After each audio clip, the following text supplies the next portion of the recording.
Katawan at dugo ni Jesus ay tanggapin, kaligtas ay mapapa sa atin.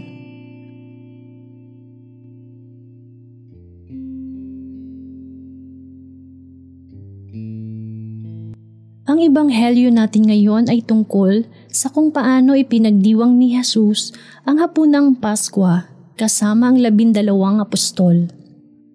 Habang kumakain sila, si Jesus ay dumampot ng tinapay at nagpasalamat sa Diyos. Pagkatapos, kanyang pinaghati-hati ang tinapay at iniabot sa mga alagad. Sinabi niya, "Kunin ninyo ito. Ito ang aking katawan." Dumampot din siya ng kopa at matapos magpasalamat sa Diyos, ay iniabot din niya iyon sa mga alagad at uminom silang lahat. Sinabi niya, "Ito ang aking dugo. Pinapagtibay nito ang tipan ng Diyos. Ang aking dugo ay mabubuhos para sa marami.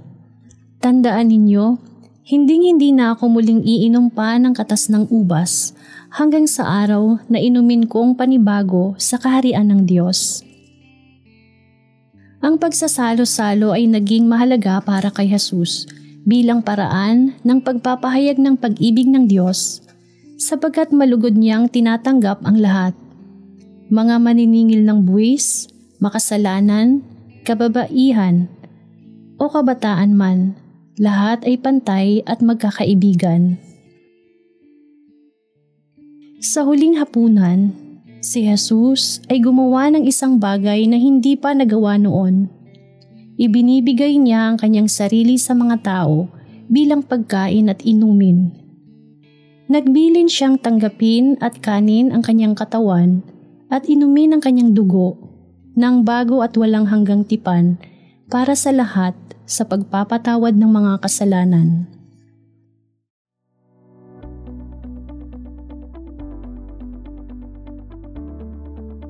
Nang ipagdiwang ni Jesus ang Paskwa, binigyan niya ng bagong kahulugan ang kanyang kamatayan.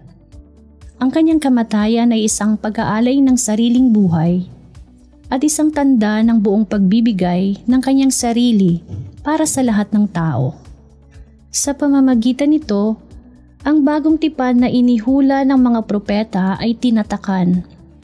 Hindi na sa dugo ng mga hayop, kundi sa katawan at dugo ng anak ng Diyos.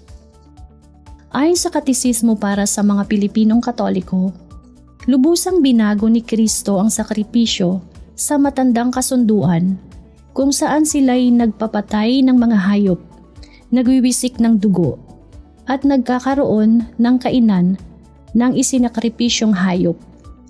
Sa halip ng dugo ng mga hayop, itinatag ni Kristo sa huling hapunan ang sakripisyo ng bagong kasunduan sa sarili niyang dugo, habang winiwika sa kanyang mga apostol, "Ito ang dugo ng tipan, ang aking dugo na mabubuhos dahil sa marami, sa ikapagpapatawad ng mga kasalanan." Ang pag-aalay ng sarili ni Kristo ay isang ganap at mapagmahal na pagtalima na nagpapahiwatig ng nakapagliligtas na pag-ibig ng Ama para sa atin. Sa pagtatatag ni Jesus ng isang bagong kasunduan, isinulat ng Diyos ang kanyang batas sa puso ng mga tao, at sa Diyos naman ay patawarin ang kanilang kasamaan at hindi na alalahanin ang kanilang kasalanan. Ang Eukaristiya ay sakramento ng pagmamahalan, isang tanda ng pagkakaisa, isang bigkis ng pag-ibig, isang salo-salong Pampaskwa. Sa pakikibahagi natin sa banal na Eukaristiya, hindi lang napapawi ang ating gutom, kundi napapalalim nito ang ating pangangailangan sa pag-unawa, pagmamahalan at pagsasama-sama. Sa pagtanggap ng katawan at dugo ni Jesus, tayo ay nakikipag-isa kay Kristo, napapalaya at nalalabanan ang mga kasalanan sa araw-araw. Nagbabalik loob tayo sa Diyos na minsay nawalay dahil sa kasalanan at tayo ay nabubuo ng isang katawan kasama niya.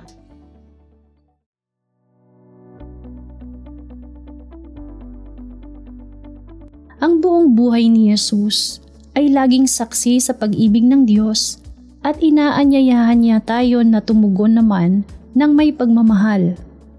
Paano natin tutugunan ang hamon na ito ni Jesus? Una, pakikibahagi sa banal na Eucharistia bilang pag-aalaala sa Kanya. Ang ating presensya sa banal na misa ay katumbas ng pakikibahagi natin sa huling hapunan. Nagbibigay ito ng kahulugan at halaga sa mga ginagawa, mga sakit at paghihirap. Dahil pwede nating ialay ito kaisa ng pag-aalay ng sarili ni Kristo bilang bahagi ng Kanyang katawan. Ikalawa, dagdagan ang ating personal na pangunawa sa banal na sakramento na ang tinapay at alak na ito ang personal na presensya ni Kristo na nag-aalay ng sarili para sa ating kaligtasan. Tulad niya, ibinibigay natin ang ating buhay ng buo at malaya sa pag-ibig sa Kanya at sa mapagpakumbabang paglilingkod sa mga dukha at mga isinasantabi sa lipunan. At ikatlo, pagkakaroon ng debosyon sa banal na sakramento. Ang pagdarasal sa harap ng banal na sakramento ay pagkakaroon ng matalik na pakikipagkaibigan sa Diyos. Dito natin mararanasan ang paglalim ng ating pananampalataya, pag-ibig at pag-asa.